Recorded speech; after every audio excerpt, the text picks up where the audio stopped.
నమస్తే అండి. ఏపీలో సవా లక్ష సమస్యలు ఉన్నాయి.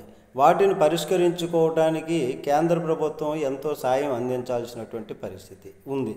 అయితే విభజన చట్టంలో ఉన్నవే ఇంతవరకు తీర్చనివి అనేకమైనటువంటివి ఉన్నాయి. వాటి ఊసే లేదు. ఏపీలో అధికారంలో ఎవరున్నప్పటికీ కూడా రాష్ట్ర హక్కుల్ని సాధించుకోవడానికి గట్టిగా నిలదీసేటటువంటి పరిస్థితి లేదు.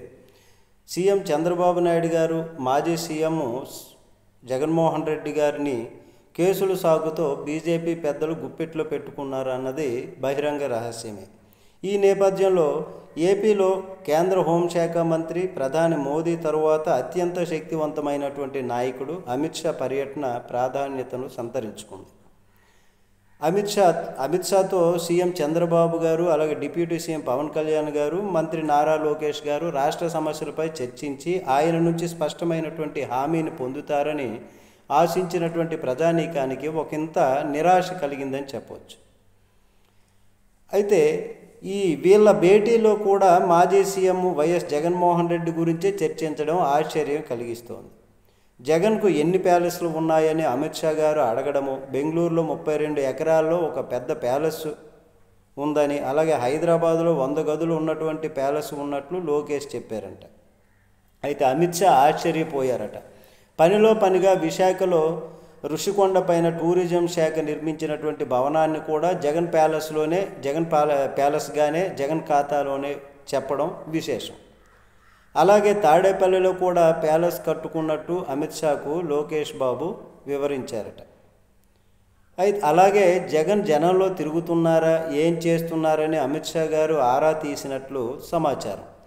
ఈ విధమైనటువంటి వార్త టీడీపీ అనుకూల మీడియా రాసుకొచ్చింది.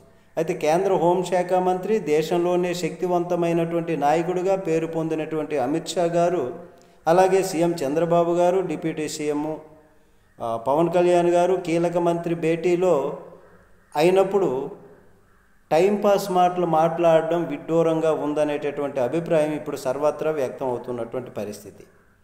రచ్చబండ దగ్గర లేకపోతే టీ స్టాల్ వద్దో లేదా పొద్దుపోవడం కోసం మాట్లాడుకున్నట్లుగా టైంపాస్ మాటలు మాట్లాడుకునేటట్లుగా మాట్లాడుకోవడం, జగన్కు ఎక్కడెక్కడ ఎన్ని ఇళ్ళున్నాయి, ఎన్ని గదులున్నాయి, ఇట్లాంటి మాటలు ఒక రాష్ట్ర సంక్షేమం కోసం పాటుపడాల్సినటువంటి రాష్ట్ర నాయకులు, పెద్దలు, ముఖ్యమైనటువంటి నాయకులు మాట్లాడారన్నటువంటి సమాచారం ఎలాంటి సంకేతాలు పంపుతుందో జనంలోనికి వాళ్ళే ఆలోచించుకోవాలి.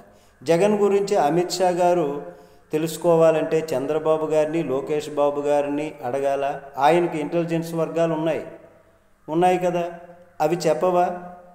పెద్ద మనుషులు చర్చించుకోవాల్సినటువంటి సంగతులు ఇవేనా అనేటటువంటి విషయం ఇప్పుడు సర్వత్రా వినిపిస్తుంది. ఎవరికైనా అనుమానం కలగక మానదు. ఇట్లాగేంటి, ఇదేంటి ఈ విధానం అని. రాష్ట్రానికి పనికొచ్చే మాటలు మాట్లాడారు అని అనుకుంటే ప్రజలు ఎంతో సంతోషిస్తారు, ఆనందపడతారు. ఆ నాయకుల్ని కూడా పొగడ్తలతో ముంచెత్తుతారు. మంచి నాయకులు దొరికారా మనకి అనేటటువంటి విధంగా భావిస్తారు కూడా. కానీ అమిత్ షా భేటీలో అలాంటివేమీ లేకపోగా జగన్ గురించి మాట్లాడుకోవటం, ఇట్లాంటిది అంతా కూడా ప్రజల్లోనికి వెళితే ఏ విధమైనటువంటి సంకేతాలు వెళ్తాయి అన్నది వాళ్ళే అర్థం చేసుకోవాలి అనేటటువంటి విధంగా ఇప్పుడు ప్రజలు అనుకుంటున్నటువంటి పరిస్థితి. నమస్తే.